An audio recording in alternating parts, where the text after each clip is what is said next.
Principal secretary municipal administration urban development Hyderabad और रंगारेड्डी के collectors, commissioner GHMC और दीगर मुख्तलिफ महकमों के आला ओहदेदारों के साथ अतापुर सेवरेज ट्रीटमेंट प्लांट का दौरा किया गया।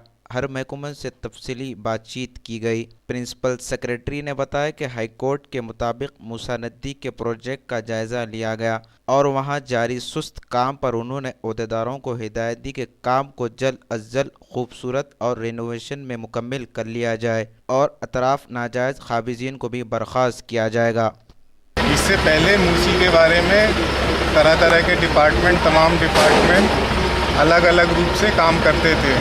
इस बार पहली बार सारे डिपार्टमेंट को एक साथ लेके मूसी के लिए इंटीग्रेटेड डेवलपमेंट की रिवर कंजर्वेशन के लिए एक पुख्ता इंतज़ाम करने की बात चल रही है और वो सारे इरिगेशन वाले, Hyderabad metro sewer water board वाले, HMDA, म्यूनिसिपल कमिश्नर बल्दिया, सारे लोग मिलके आज हम लोग एक मीटिंग किए जिसमें इस प्लान पे आगे की कार्रवाई करेंगे।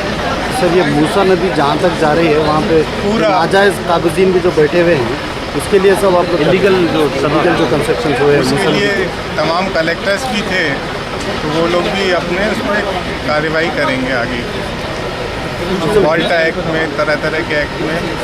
हिमायत सागर और उस्मान सागर को जो पहले मोइनाबाद थे और दूसरे गाँव से जो पानी आता था वो पानी भी रोक दिया गया है। वो सब इकट्ठा पूरी एक साइंटिफिक तरीके से पूरा करने के बाद ही इस पे जो एक्शन होगा वो किया जाएगा।